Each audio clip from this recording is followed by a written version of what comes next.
So, we are live now. Hello everyone, this is Vinod Ankad and welcome back to my YouTube channel #CommerceWise। तो class 11th accountancy chapter कर रहे हैं 2। Chapter है हमारा basic accounting terms. तो मैंने बताया था 11th के बच्चे आए हैं, बहुत सारा कंफ्यूजन है, बहुत कंफ्यूज हैं, कैसे करेंगे, ये नए नए जो वर्ड आए हैं ये समझ में नहीं आ रहा। तो फर्स्ट चैप्टर में मैंने कराई थी थ्योरी कि अकाउंटिंग क्या है, अकाउंटेंसी क्या है, क्यों जरूरत पड़ती है। अब करेंगे हम अपना discuss chapter number 2 basic accounting terms. वो जो टर्म्स हमारी अकाउंटिंग में आती हैं, बेसिक से जो वर्ड आते हैं जो आपकी स्क्रीन पर यहाँ गिवन भी है, ठीक है, उनका मतलब क्या है, ठीक है, और कैसे मतलब वो इफेक्ट करेंगी, क्या उनका यूज है, किस तरीके से हम उनको समझें। सबसे पहले हमारा बिजनेस ट्रांजैक्शन क्या है। बिजनेस ट्रांजैक्शन, बिजनेस ट्रांजैक्शन क्या होती है। जो ट्रांजैक्शन, क्या ट्रांजैक्शन मतलब पैसे का लेन देन, ट्रांजैक्शन का मतलब होता है पैसे का लेन देन, पैसा आना पैसा जाना, वो क्या है, एक ट्रांजैक्शन है। बिजनेस ट्रांजैक्शन जो बिजनेस में कहीं से पैसा आया हो, कहीं से पैसा गया हो, वो क्या हो जाएगी, बिजनेस ट्रांजैक्शन। वो इफेक्ट करेगी, वो या तो लायबिलिटी हो सकती है, या वो एसेट हो सकती है, या फिर वो क्या हो सकता है, कोई कैपिटल हो सकती है, ठीक है। क्या हो सकता है, ऐसी ट्रांजैक्शन, ऐसा पैसे का लेन देन जो किससे रिलेटेड हो, सिर्फ और सिर्फ उस बिजनेस से रिलेटेड हो, ना कि किसी और चीज की कोई ओरल लिंक, ठीक है। बिजनेस ट्रांजैक्शन क्या होगी, बिजनेस ट्रांजैक्शन हो गई ऐसी ट्रांजैक्शन जो किससे रिलेट करती हो, बिजनेस से। ऐसा लेन देन जो किसका हो, बिजनेस का। बिजनेस में किसी चीज कहीं से पैसा आना, बिजनेस में कहीं से पैसा जाना, क्या होती है, बिजनेस ट्रांजैक्शन। सेकंड क्या है, इवेंट। क्या है, इवेंट। इवेंट क्या है, जो इफेक्ट डाल के जाए। क्या डाल के जाए, इफेक्ट या रिजल्ट। जैसे इफेक्ट या रिजल्ट कैसे कह सकते हैं हम, जैसे मैं कहूं कि मैंने 50,000 का सामान खरीदा है, ठीक है, 50,000 का अपना जो बिजनेस है उसके लिए मशीन खरीदी है, या फिर कहें कि एक जो मशीनरी थी वो डैमेज हो गई है, उसके रिपेयर में खर्चा लग गया। तो ये क्या कर रही है, इफेक्ट डाल रही है किसी ना किसी अकाउंट पे। ऊपर तो हमने क्या पढ़ा था, ट्रांजैक्शन जो पैसे का लेन देन। अब ये पर्टिकुलर एक इफेक्ट डालेगी। इफेक्ट कैसे, एक रिजल्ट दिखाएगी। जैसे जो ट्रांजैक्शन है वो कैसी है, ट्रांजैक्शन मतलब ये कोई खर्चा है हमारे लिए, ये कोई इनकम है हमारे के लिए, ठीक है, या फिर हम अपनी एसेट इंक्रीज कर रहे हैं, कोई लायबिलिटी पे ऑफ कर रही है। तो ये क्या है, वो रिजल्ट दिखाता है। कैसा रिजल्ट, जो बिजनेस ट्रांजैक्शंस का है, ठीक है, क्लियर हुआ, क्या दिखाएगा, रिजल्ट। अकाउंट, अकाउंट क्या है, एक सिस्टमैटिक रिकॉर्ड। क्या है अकाउंट, अकाउंट है एक सिस्टमैटिक रिकॉर्ड। सिस्टमैटिक रिकॉर्ड कैसे है, ये अकाउंट मतलब जब चीजों को रिकॉर्ड करते हैं। अकाउंट क्या हो सकता है, अकाउंट किसी पर्सन का हो सकता है, account sales account, purchase account, हर चीज का अलग अलग अकाउंट होता है जहां उसमें सेम नेचर की चीजें रिकॉर्ड करते हैं। सेल्स अकाउंट मतलब जितनी भी चीजें हमने बेच दी, जितना भी अपना हमने जो प्रोडक्शन किया था उसमें जो हमारा जो आउटपुट रहा है, जो हमने बेच दी चीजें, उन चीजों का रिकॉर्ड रखेंगे सेल्स में। जो हम खरीद के लेके आए हैं उनका रिकॉर्ड रखेंगे परचेज में। तो वो अलग अलग अकाउंट, सेपरेट अकाउंट का सिस्टमैटिक तरीके से रिकॉर्ड क्या कहलाता है, अकाउंट, ठीक है। कैपिटल क्या होती है, कैपिटल होती है जब कोई भी ओनर क्या करे, अपना जो इन्वेस्ट कर रहा है, जितना मनी वो इन्वेस्ट कर रहा है, इन्वेस्टेड, जो भी पैसा इन्वेस्ट कर रहा है फर्म में कोई भी ओनर। लाइक मैं अपना बिजनेस शुरू कर रही हूँ, और बिजनेस शुरू करने से पहले ऐसे नहीं मैं चल दूंगी और बिजनेस हो गया शुरू। मुझे मशीन भी खरीदनी पड़ेगी, मुझे जमीन भी खरीदनी पड़ेगी, मुझे इंफ्रास्ट्रक्चर भी बनाना पड़ेगा। तो उसके लिए मैं पहले स्टार्टिंग में क्या करूंगी, कैपिटल लगाऊंगी, पैसा लगाऊंगी अपने बिजनेस को स्टार्ट करने के लिए। तो जो पैसा ओनर लगाता है फर्म में वो क्या होती है, कैपिटल। क्या होती है, कैपिटल। जितना भी इन्वेस्टेड मनी होती है by the owner is called capital, ठीक है। अब देखो ओनर ने पैसा लगा दिया बिजनेस में जितनी सेल्स हुई, प्रॉफिट हुआ, हमें बहुत सारी चीजें अलग अलग हमारी आई, जैसे खर्चे भी हुए हैं हमारे और इनकम भी हुई है। तो उसके बाद जो प्रॉफिट होता है ना, प्रॉफिट वो किसको मिलेगा? ओनर को मिलेगा। ओनर को क्यों मिलेगा? क्योंकि ओनर ने अपना पैसा वहां पर लगा रखा है और उसके बदले में उसे कुछ चाहिए, उसको इंटरेस्ट भी हो सकता है, वो इंटरेस्ट ले अपने पैसे के बदले, और प्रॉफिट तो है ही उसका, क्योंकि जब सारा ही पैसा बिजनेसमैन लगा रहा है, जो ओनर है मेन वो लगा रहा है, तो क्या हो जाएगा? वो सारा उसको प्रॉफिट में मिल जाएगा। तो हम क्या समझेंगे कि जितनी भी ओनर के द्वारा जो कैपिटल, जो पैसा लगाया जाता है फर्म में, वो होती है हमारी कैपिटल। उसके बाद है ड्राइंग। देखो कैपिटल में तो फर्म ने क्या किया, कैपिटल में तो ओनर क्या करके आ रहा है? पैसा लेके आ रहा है, ठीक है। कैपिटल का मतलब क्या है? जब ओनर पैसा फर्म में लेके आए, कैपिटल। ड्राइंग का मतलब होता है जब ओनर, जो मालिक है, वो अपने खुद के खर्चे के लिए पैसा फर्म से निकाल ले, अपने पर्सनल यूज के लिए क्या कर ले? विड्रॉ। क्या कर ले? विड्रॉ कर ले। किस लिए? अपने पर्सनल यूज के लिए। Personal use. देखो हमारी अकाउंटेंसी कहती है कि जो बिजनेस है और जो ओनर है वो दोनों अलग अलग हैं, क्योंकि जो बिजनेस में जो पैसा लगा है वो ओनर ने लगा रखा है, और ओनर को अगर हमने पैसा नहीं दिया, बदले में वो कैपिटल तो उसकी है ही, बदले में प्रॉफिट नहीं दिया तो कुछ फायदा नहीं है। तो ये सेपरेट एंटिटी है, इसके बारे में पढ़ेंगे। पहले देखो, जब कोई भी ओनर अपने पर्सनल यूज के लिए फर्म से पैसा निकाल लेता है, वो होता है ड्राइंग। ऐसा नहीं है कि इसने आप 50 लाख रुपए लगा दिए तो इसका मन चाहे कभी भी 1000 रुपए निकाल लिए, 2000 निकाल लिए, नहीं, लाख निकाल लिया, ऐसा नहीं होता। अगर एक बार कैपिटल इन्वेस्ट करने के बाद अगर ये परमानेंटली विड्रॉ कर रहा है, जैसे इसने 10 लाख निकाल ली, तो वो तो अलग सीन है, परमानेंटली विड्रॉ कर रहे हैं। लेकिन अगर ये थोड़े थोड़े अमाउंट में पैसा निकालता रहता है तो उसको कहते हैं हम ड्रॉइंग्स। क्या कहते हैं? ड्रॉइंग। की वो अपने पर्सनल यूज के लिए फर्म से पैसा लेके जा रहे हैं, ठीक है। लाइबिलिटीज क्या होती हैं? हमारी वो जिम्मेदारियां जो हमें क्या करनी है? पे करनी है। लाइबिलिटीज होती है, जैसे मैंने किसी से पैसा उधार ले रखा हो तो मेरी ड्यूटी है कि मैं उसका पैसा वापस दूं, मेरी लाइबिलिटी है कि मुझे उसको पैसा देना है। लाइबिलिटीज होती हैं वो पेमेंट जो हमें करनी होती है, हमें रिसीव कुछ नहीं होगा। हम उधार कहीं से पैसा ले आए, ठीक है, उधार मतलब इंटरेस्ट देंगे उसको, लोन ले लिया, लोन भी क्या लाइबिलिटी, बैंक से लोन ले लेते हैं ना कि भाई इंटरेस्ट दे देंगे, हमें लोन दे दो, हमें काम शुरू करना है, तो वो भी क्या है? लाइबिलिटी, क्योंकि वो फ्यूचर में हमें पैसा देना है उसको वापस। हम कहीं से उधार में सामान ले आए और ये कह देंगे भाई तुझे ना मैं बाद में पैसे दे दूंगा, अभी मेरे पास नहीं है, तो वो भी हमारी लाइबिलिटी है, क्योंकि बाद में हमें उसको पैसा देना है, ठीक है। लाइबिलिटीज होती है दो तरीके की। एक तो होती है हमारी इंटरनल लाइबिलिटी। कौन सी होती है? Internal liability. वो लाइबिलिटी जो ओनर की और उस बिजनेस की हो। पहली लाइबिलिटी जो हमें पे ऑफ करनी है वो ओनर या बिजनेस, जो भी ओनर है उसको पैसा देना, और जो बिजनेस में जो खर्चे वगैरह लग रहे हैं वो पे करना होती है हमारी खुद की इंटरनल लाइबिलिटीज, हमारी जिम्मेदारियां। एक्सटर्नल कौन सी होगी? एक्सटर्नल होगी जैसे हमने बैंक से लोन ले रखा था, हमारे क्रेडिटर्स थे, तो एक्सटर्नल लाइबिलिटीज होती है हमारी बैंक का ओवरड्राफ्ट कहो आप, ठीक है, या फिर हमारे क्रेडिटर्स कहें, वो क्या हो जाएंगी हमारे लिए? External liabilities. पहले तो हम इंटरनल लाइबिलिटीज, जो इंटरनल ओनर से पैसा ले रखा है वो तो पे करना ही चाहिए। एक्सटर्नल लाइबिलिटीज कौन सी होगी? जो बाहर से हमने पैसा उठा रखा है वो होगी हमारी एक्सटर्नल लाइबिलिटीज, ठीक है। अब इसमें आ गया नॉन करंट लाइबिलिटीज और करंट लाइबिलिटीज। तो ये लाइबिलिटी के पार्ट ये पढ़ोगे कि इंटरनल और एक्सटर्नल क्या होती है। इंटरनल जब फर्म में ही हमारी कोई उधार हो रखी हो, अंदर में ही कोई उधार है। एक एक्सटर्नल होती है जो बाहर किसी से उधार पैसे मांग के लेके आए हुए हो, वो होती है external liability. Non current liability और current liability. Non current liability होती है जो 1 साल से ज्यादा की होती है, ऐसी लाइबिलिटी जिनको हमें more than 1 year, more than 1 year में उसकी हमें पेमेंट करनी पड़ती है।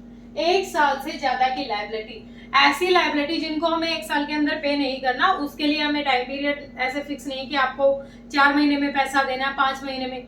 जैसे पड़ोसी पैसे मांग ले जाते हैं, 5000 दे दो, 10000 दे दो, वो कह के तो ऐसा ले जाते हैं कल दे जाएंगे, जैसे भाई मेरे पास होंगे तभी दे जाएंगे, तो वैसे वो नॉन करंट में आ जाती क्योंकि उनका कोई फिक्स नहीं है कि वो पैसे कब देके जाएंगे, ठीक है। तो ऐसा अमाउंट जो हमें 1 साल से ज्यादा पे मतलब टाइम में पे करना हो, जैसे हमने लोन लिया है तो 5 साल के लिए लिया, 6 साल के लिए, तो वो लॉन्ग पीरियड के लिए है। तो लॉन्ग पीरियड के लिए कौन सी होती है? Non current. करंट कौन सी लायबिलिटी होती है? जो विद इन द ईयर हमें पे करनी पड़ती है। क्या? With in the year, with in the year, 1 साल के अंदर जो लायबिलिटीज हमें पे करनी पड़ती है वो क्या होती है हमारे लिए? वो होती है हमारे लिए करंट लायबिलिटी। देखो लायबिलिटी क्या? लायबिलिटी वो उधार कहो, वो जिम्मेवारी कहो, जो हमें पे करना है, जो पैसा हमने उधार ले रखा है उसको देना है, तो वो हमारी हेडेक है कि हमें पैसा देना है। ये दो तरीके की, एक तो उधार जो हमने फर्म में कर रखी हो, इंटरनल लायबिलिटी, जैसे ओनर से पैसा ले रखा है, कैपिटल ओनर का पैसा होता है ना, वो लायबिलिटी होती है, वो पे करना होता है हमें, लायबिलिटी साइड दिखता है ना बैलेंस शीट में। उसके बाद बिजनेस, ठीक है। एक्सटर्नल लायबिलिटी कौन सी होगी? जो बाहर से उधार में हमने पैसा ले रखा है, ये भी एसेट साइड में क्रेडिटर्स दिखते हैं, बिल्स पेबल दिखते हैं, और किसी से लोन ले रखा होता है वो दिखते हैं हमारे। करंट और नॉन करंट, जो 1 साल से ज्यादा में पे करनी पड़े वो तो नॉन करंट, करंट जो 1 साल के अंदर जिनकी हमें पेमेंट करनी पड़े वो होती है हमारी करंट लायबिलिटी। क्लियर हुआ? बिल्कुल अच्छे तरीके से कोशिश की है मैंने। ना समझ में आए तो भाई दोबारा देख लेना वीडियो को। अब आती है एसेट्स। एसेट्स होती है वो संपत्ति, एसेट होती है संपत्ति। लाइक हमने बिजनेस कर दिया शुरू, पार्टनर ने यहाँ से कैपिटल भी लगा दी, कैपिटल लग गई है 50 लाख रुपए। उस कैपिटल जो उसने लगाई है उसमें उसने 50,000 का सोफा खरीदा है, 2 लाख की एक मशीन खरीदी है, बिल्डिंग खरीदी है, पूरी बनी बनाई बिल्डिंग खरीदी है, उस पे काम जो लगा है, एक्स्ट्रा जो खर्च हुआ है वो लगाने के बाद मशीनरी हो गई, फिर स्टाफ आ गया, मतलब स्टाफ नहीं एम्प्लॉइज आ गए। तो वो जो सारे की सारी चीजें, एम्प्लॉइज नहीं कह सकते, वो सारा का सारा infrastructure, land, building, machinery, motor vehicles और क्या हो सकता है, बस मुझे अभी ये ध्यान आ रही। तो वो सारी चीजें हम जो लॉन्ग पीरियड के लिए अमाउंट हमारे पास जो होता है, मतलब हम अपने लिए, जैसे मैंने मशीन खरीदी है, ये तो नहीं कि मैं 1 साल के अंदर बेच दूंगी, लॉन्ग पीरियड के लिए है वो मशीन मेरी। और जैसे सोफा है, बहुत सारी ऐसी चीजें जो हम खरीदते हैं वो अपने पास रखते हैं। जैसे घर बनाते हैं तो घर की जो बिल्डिंग है, जो लैंड है, वो क्या है? हमारी एसेट है।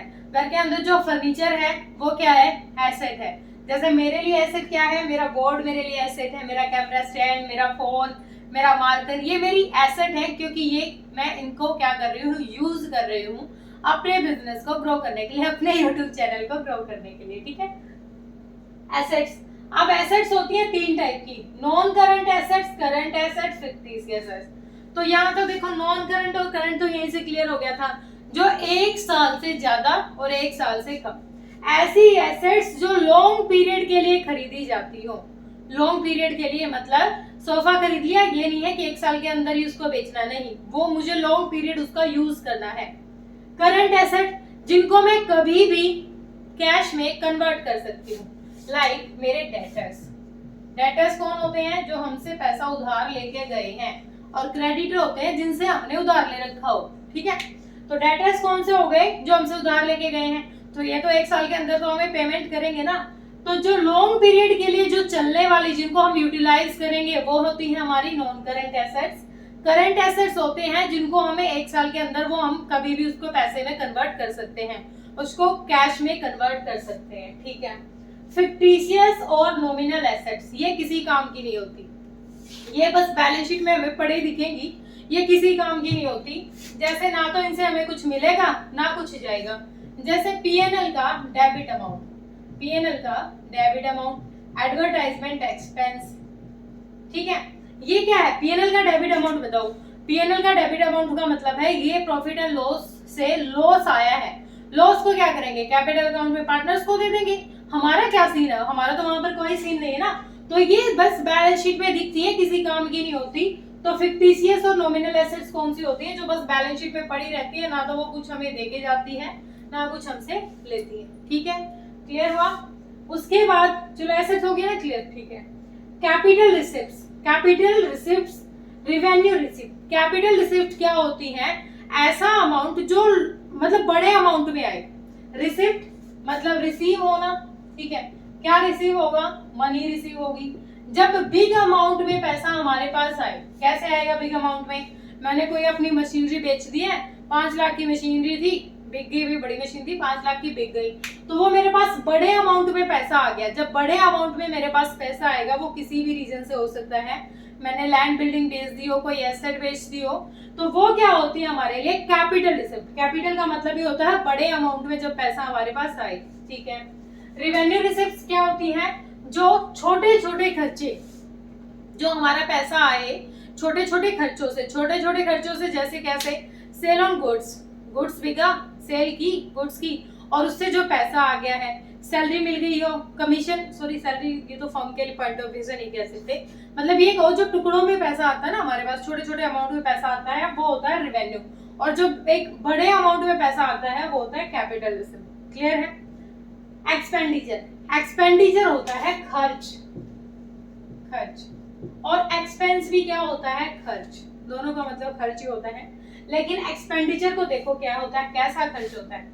Capital, revenue, deferred. Capital, revenue, deferred, 3 तरीके का एक्सपेंस होता है। Capital expense, revenue expense, deferred revenue expense. Capital expenditure एक ऐसा खर्चा जो बड़े अमाउंट में गया हो। क्या? एक ऐसा खर्चा जो, कैपिटल वर्ड अभी बताया था मैंने, बड़ा अमाउंट। कैपिटल का मतलब ही क्या होता है? ज्यादा। रिवेन्यू का मतलब होता है कम। कैपिटल एक्सपेंडिचर ऐसा खर्चा जो बड़े अमाउंट में किया गया हो, जैसे हमने क्या किया? फर्नीचर खरीद लिया, लैंड बिल्डिंग खरीद ली, बड़े अमाउंट में क्या किया? हमने खर्च किया है, वो क्या हो जाएगा? Capital expenditure. रिवेन्यू जब कम अमाउंट में कोई खर्चा करते हैं, जैसे सैलरी दे दी, रेंट पे कर दिया, कमीशन दे दिया, वेजेस दे दी, ये क्या है? छोटे छोटे खर्चे हैं। जो छोटे छोटे खर्चे करते हैं वो क्या कहलाते हैं? हमारे रिवेन्यू एक्सपेंडिचर। अब आ गया deferred revenue expenditure. Deferred revenue expenditure को क्या होते हैं? इसका सबसे अच्छा एग्जांपल हमारा होता है एडवर्टाइजमेंट, एडवर्टाइजमेंट एक्सपेंस। सबसे अच्छा एग्जांपल ये होता है, ये ऐसे एक्सपेंस होते हैं, ऐसे एक्सपेंडिचर होते हैं जिनको हम एक टाइम कर देते हैं, लेकिन इनकी जो इनका जो प्रॉफिट है ना, वो हम फ्यूचर में 3-4 साल तक ले लेते हैं। जैसे जो बैनर्स लगाते हैं, अगर हम स्कूल का एग्जांपल लेके चले, जो बड़े बड़े बैनर्स लगाते हैं स्कूल के, या फिर कोई नया प्रोडक्ट आ गया, जैसे जूस का आ गया, जैसे सर्दियों में, गर्मियों में मैंगो का आ जाएगा, ठीक है, तो जो बड़े बड़े बैनर्स लगाते हैं, जो एडवर्टाइजमेंट हम करते हैं, उस पे जो हमने खर्चा किया है तो वो खर्चा, लेकिन वो क्या है? उसका फीडबैक हमें 3-4 साल तक मिलता रहेगा, जब तक वो लोगों को वहां दिखेगा ना, तो पब्लिसिटी होगी हमारी, अच्छा वो स्कूल, अच्छा ये प्रोडक्ट, तो उनके दिमाग में क्या हो जाएगा? ये अच्छा प्रोडक्ट है, इसका बड़ा बैनर लगा है। तो ऐसे खर्चे जो क्या करें, हम अभी कर देते हैं, लेकिन इनकी इनकम कब मिलती है हमें? अगले 3-4 साल में क्या होगा? इनका प्रॉफिट हमें मिलेगा। क्लियर है? अब होते हैं एक्सपेंस, जो रेगुलर नेचर के खर्चे हैं। एक्सपेंस कैसे? एक्सपेंस होता है जैसे जो रिवेन्यू है, जितना रिवेन्यू हुआ सारा का सारा, मतलब जितना कि पूरे साल में मैंने जो खर्च किया है, मतलब जो कॉस्ट की गई, एक्सपेंस का मतलब होता है कॉस्ट, वो कॉस्ट जो वो खर्च की है हमने, वो होती है एक्सपेंस। क्या होती है?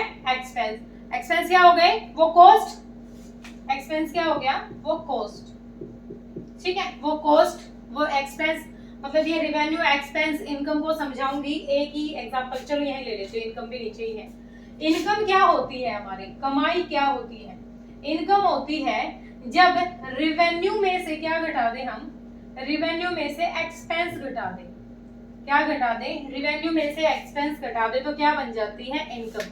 पूरे जो हमारे पास कॉस्ट, जो हमारे पास माल बिकने के बाद जो अमाउंट आया है, जैसे एक प्रोडक्ट है, कितने का बिका? 50 रुपए का, वो मतलब एक छोटा सा प्रोडक्ट है, वो बिक गया, और उस 50 रुपए को बेचने में, मतलब बनाने में हमारा जो खर्चा लगा था वो हुआ था 20 रुपए का। यहाँ पर इसी से क्लियर हो जाएगा। तो जो ये 30 रुपए क्या है? ये मेरी इनकम है, मतलब रिवेन्यू, मैंने जो उस पे जो माल मेरा बिक गया, जो माल मेरा बिक गया और उस पे जितना खर्च आया था, ठीक है, और इनकम। यहीं से क्लियर हो गया होगा। दोबारा देखो, रिवेन्यू क्या होता है? रिवेन्यू होता है वो जो प्रोडक्ट हमारा जिस अमाउंट में बिका है, ठीक है, उस पे जितना खर्च हुआ था, मतलब उसकी जितनी लागत आई थी, जैसे 20 रुपए की लागत आई हो, तो रिवेन्यू में से अगर हम एक्सपेंस घटाते हैं तो क्या बन जाती है हमारी? इनकम। इनकम मतलब कमाई, मतलब पैसा आना, ठीक है, तो ये 3 पॉइंट यही क्लियर हो गए होंगे, रेवेन्यू, इनकम और ये। ठीक है, प्रॉफिट, प्रॉफिट क्या होता है? प्रॉफिट होता है जो पूरे साल में हमारे पास से पैसा गया, पैसा आया। ठीक है, हमने एक्सपेंस कर दिए, इनकम। प्रॉफिट क्या होता है? प्रॉफिट होता है जितने भी हमारे एक्सपेंस हैं और जितनी हमारी इनकम है। अगर हमारी इनकम ज्यादा है और हमारे एक्सपेंस कम है तो मेरे लिए है प्रॉफिट। क्या है? प्रॉफिट। लेकिन इसी में लॉस लिखा हुआ है। अगर लॉस में कहें इनकम क्या हो जाएगी हमारी? इनकम है कम और जो एक्सपेंस है वो है ज्यादा। खर्चे ज्यादा हो, कमाई कम हो तो लॉस होता है, और खर्चे कम और कमाई ज्यादा प्रॉफिट होता है। ठीक है, इसमें एक पॉइंट में लिखना भूल गई, ग्रॉस। ग्रॉस यहाँ लिखो, ग्रॉस। ग्रॉस क्या होता है? ग्रॉस होता है जब मैंने एक मशीन खरीदी थी 10 लाख रुपए की।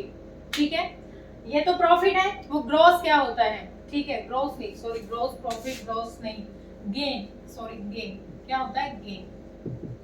गेन, गेन क्या होता है? गेन होता है वो अमाउंट, गेन क्या होता है? वो अमाउंट जो हमें किसी चीज पे मिला हो। कैसे? मैंने एक मशीन खरीदी थी 1 लाख रुपए की। कितने की खरीदी थी? 1 लाख रुपए की। इसको बेच कितने में दिया? 1,20,000 पे। तो ये जो 20,000 क्या है? ये मेरे लिए गेन है, फायदा है मेरा, मैंने गेन किया। ठीक है, इन्वेस्टमेंट से ज्यादा मिल रहा है तो गेन किया। परचेज, जो हम खरीद के लाते हैं, खरीदा हुआ सामान हमारा क्या कहलाता है? परचेज। और जब खरीदे हुए सामान को कुछ ना पसंद आए वापस कर, जैसे लेडीज की हैबिट होती है ना, 10-12 सूट ले आएंगी, अगर कोई जानकार की शॉप है और कुछ ना पसंद आए तो उसको वापस दे देंगे। पहले तो खरीद के ले आना, खरीदे हुए को दोबारा दे देना, वापस दे देना, रिटर्न कर देना, वो होता है परचेज रिटर्न। परचेज खरीद के लाना, खरीदे हुए को दोबारा वापस दे आना शॉप पे, परचेज रिटर्न। सेल्स, कुछ बेच देना। ठीक है, जैसे किसी को हमने कुछ प्रोडक्ट बेच दिया है, वो होता है सेल्स, हमने बेच दिया। अब वो बेचा हुआ कोई हमें वापस दे दिया, कहता है कि जैसे एग्जांपल लेते हैं दुकानदार का। जैसे मैं शॉप पे गई, मैंने ले लिया एक सूट। ठीक है, एक सूट लिया और मैं उसको पैसे दिए। घर आके मुझे एक दो ने कहा कि अच्छा नहीं है, अच्छा नहीं है। तो पहले मैंने क्या किया? परचेज। दुकानदार ने क्या किया? सेल। अब मुझे पसंद नहीं आया, मैं तो गई उसको वापस देने, मेरे लिए क्या? Purchase return. लेकिन दुकानदार को वो वापस आ गया, उसने की थी सेल्स और उसको वो वापस मिल गया, उसके लिए क्या होगी? Sales return. ठीक है, बिका हुआ माल वापस आ जाना, सेल्स रिटर्न, और खरीदा हुआ माल वापस दे देना, परचेज रिटर्न। क्लियर है? बिल्कुल इजी से इजी तरीके में कराने की कोशिश की है मैंने। बस 2-4 पॉइंट, 2-4 नहीं, मतलब 17 हो गए, 17-18 ही पॉइंट और बचे हुए हैं, उनको नेक्स्ट वीडियो में करेंगे। ऐसे वीडियो बहुत ज्यादा लंबी चली जाएगी। होप बेटा आपको क्लियर हुआ होगा। अगर क्लियर नहीं हुआ है तो कमेंट सेक्शन यूट्यूब ने आपके लिए ही बनाई है, आप कमेंट सेक्शन में जाइए, कमेंट डालिए, आपके डाउट्स जरूर लिए जाएंगे। ठीक है, तो थैंक यू सो मच। हाँ, अगर आप मेरे चैनल पे नए हैं तो प्लीज पहले मेरे चैनल को सब्सक्राइब कीजिए। Thank you so much.